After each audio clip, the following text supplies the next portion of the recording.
For, more than 1,000 years, there was one book that was basically the bedrock of Western civilization. And it wasn't just something people read.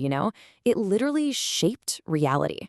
So, what happens when that book, the ultimate judge, is suddenly put on trial itself by a brand new, powerful force? Well, that's the huge shift we're going to dig into. And look, when I say put on trial, I don't mean like a courtroom drama with lawyers and a jury. No, no.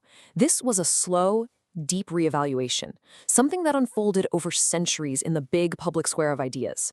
And the charge? Well, the charge was basically this. Can a single ancient text really hold absolute authority over every part of human life anymore? The verdict, as you'll see, was going to change absolutely everything. Okay, so to really get the sheer scale of this change, we've got to go back in time. We need to picture a world that's frankly pretty hard for us to imagine today. Because back in pre-modern Europe, the Bible wasn't just, an important book. It was more like the central operating system for all of society. Its authority was just all-encompassing. Think about it. From the grandest cathedrals down to the smallest, humblest village, its stories and its laws gave everyone a shared language, a moral framework that held the whole thing together. It wasn't just a guide for the afterlife, it was the manual for life right here on Earth. And you can really see just how complete that influence was right here. The whole rhythm of the year, it was set by biblical feasts and fasts. The law of the land, it often drew its legitimacy straight from biblical precedent. The art you'd see filling the churches, that was basically a visual Bible for folks who couldn't read. And even the power of kings was justified as a divine right granted in its pages. It was everywhere. So where did the first cracks in this solid worldview start to show? Well, it wasn't some big frontal assault. It was actually a quiet revolution in how people started reading.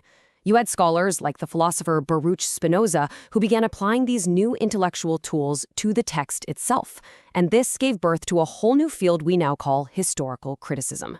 And this right here really illustrates that change perfectly. The central question, it just shifted dramatically.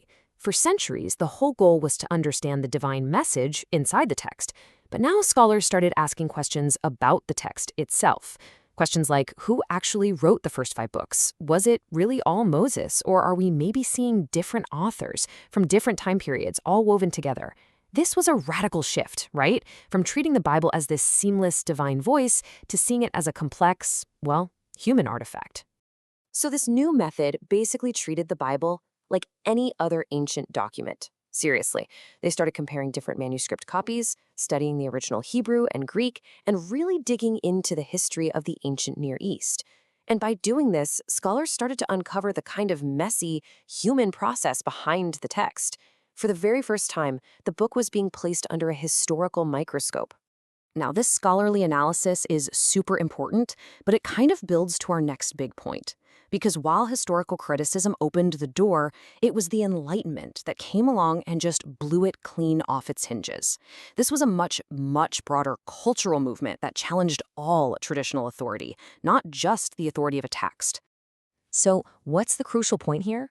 Well, you had thinkers like Immanuel Kant arguing that the new gold standard for truth wasn't a sacred text anymore.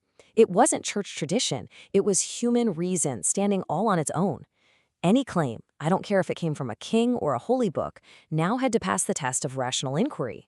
Authority wasn't just something you inherited anymore, you had to prove it. And this idea is absolutely key to understanding what happens next.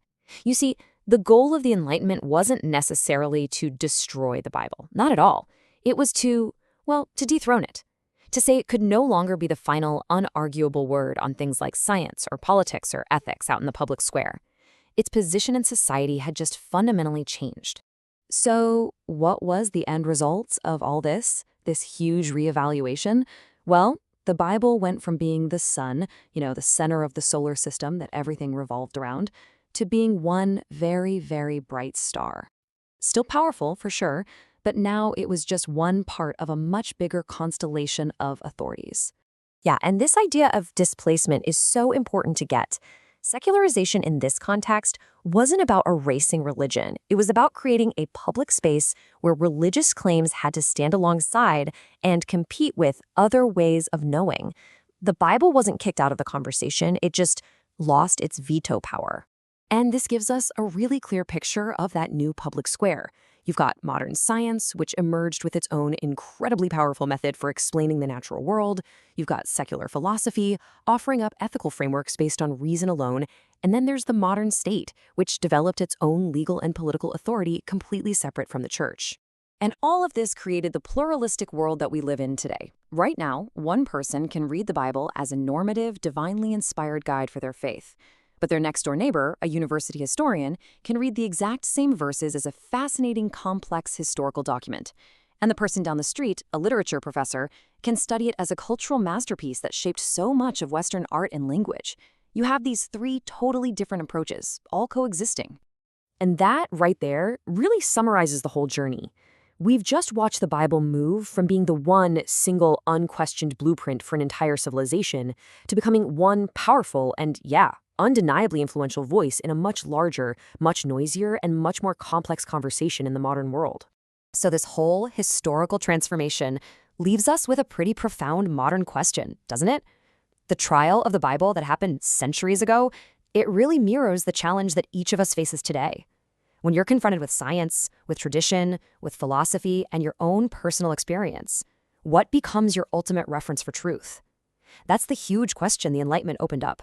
And honestly, it's one we are all still trying to answer for ourselves.